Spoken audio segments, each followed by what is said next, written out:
Друзья, всем привет! Сегодня поговорим об очень интересных гибридных наушниках стоимостью $89 от компании Kiwi Ears. Приходят наушники в небольшой, приятно оформленной черной коробке. На лицевой части здесь изображены сами наушники, имеется название этой модели Kanto и чуть ниже указана конфигурация драйверов в этих наушниках.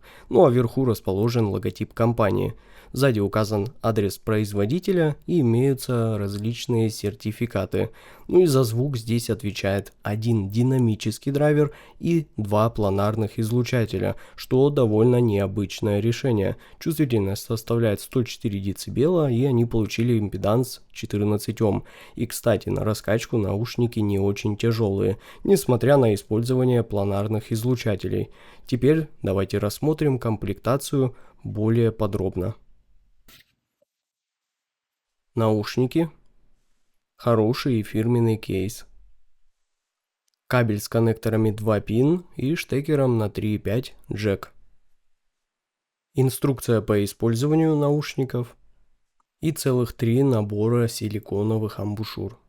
Наушники довольно небольшие и смотрятся, как по мне, хорошо, и изготовлены из медицинской черной смолы с металлической лицевой панелью, и здесь же имеется небольшой логотип компании на обоих наушниках. А тут находится стандартный разъем 2 пин для подключения комплектного кабеля и первое отверстие для компенсации. Второе же расположилось уже на внутренней части корпуса рядом с этим небольшим звуководом. У него есть неплохо выделенный бортик для лучшей фиксации амбушюр и защитная сеточка.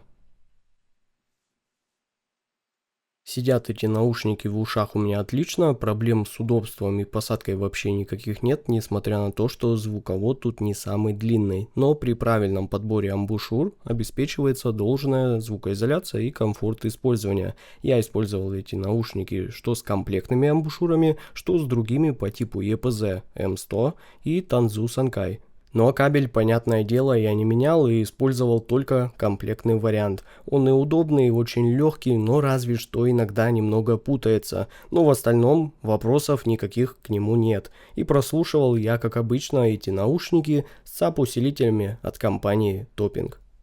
А вот теперь давайте поговорим о том, как звучат наушники Kiwi Ears Kanto. Вот так выглядит их график частотной характеристики. И эти наушники имеют усиление низких частот на 10 дБ с очень плавным переходом на средние частоты, а акцент на верхней середине тут выполнен в паритете с басом, из-за чего эта область не утомляет и не доставляет дискомфорта при длительном прослушивании, так как крикливости и вычурности в этом диапазоне нету, как раз из-за баланса между басом и усилением ушного канала.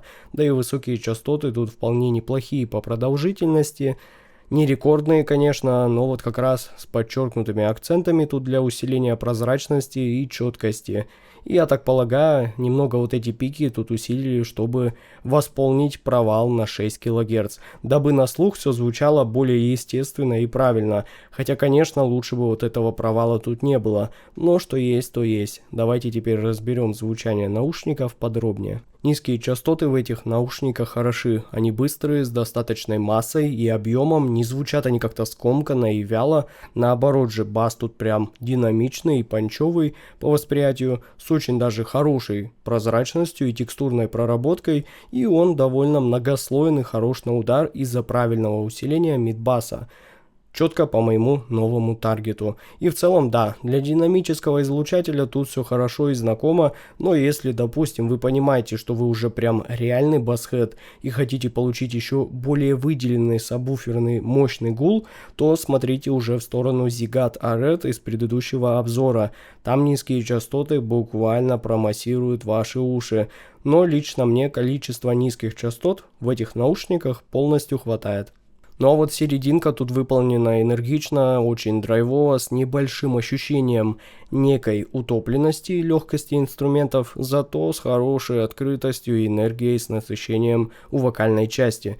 И тут так интересно получается. Вот вроде бы тут есть и хорошая прозрачность диапазона, и очень даже неплохое разделение образов и инструментов в пространстве. Да, пускай не в самом широком, это все-таки вам не какой-то огромный стадион, и я бы назвал его просто оптимальным, без излишнего расширения и растягивания. Ну и какой-то каши и зажатости звучания тут нету даже в тяжелых жанрах.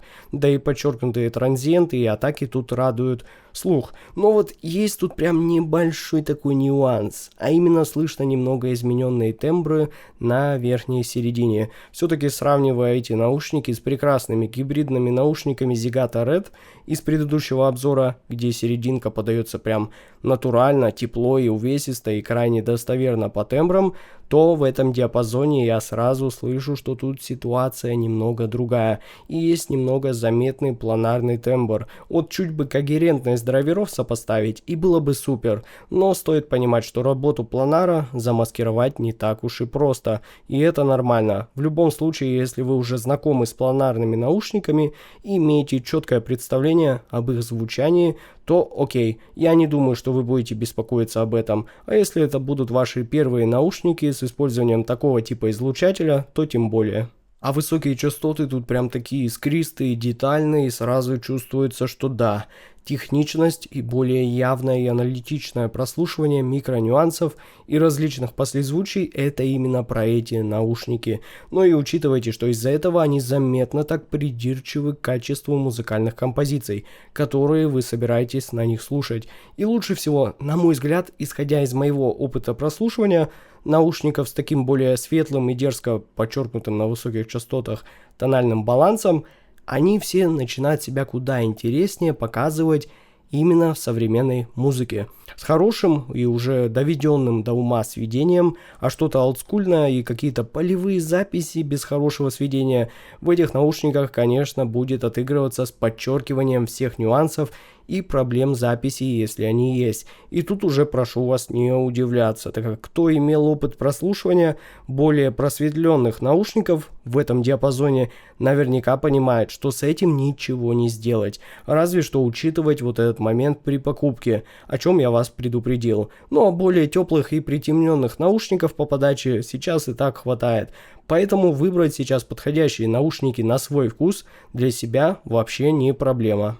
А вот вывод у меня получился таков. Kiwi Ears Kanta — это довольно интересные гибридные наушники со смелым решением и очень даже хорошей реализацией динамического драйвера и двух планарных излучателей. Есть тут и текстурный панчевый бас, и очень акцентированная, выдвинутая вокальная часть с хорошей прозрачностью и большим количеством воздуха, и более подчеркнутые и крайне техничные высокие частоты с более ярким тональным балансом. Ссылка на покупку наушников находится в описании и в закрепленном комментарии под видео. Спасибо всем за просмотр. С вами был IC Genius. Всем пока.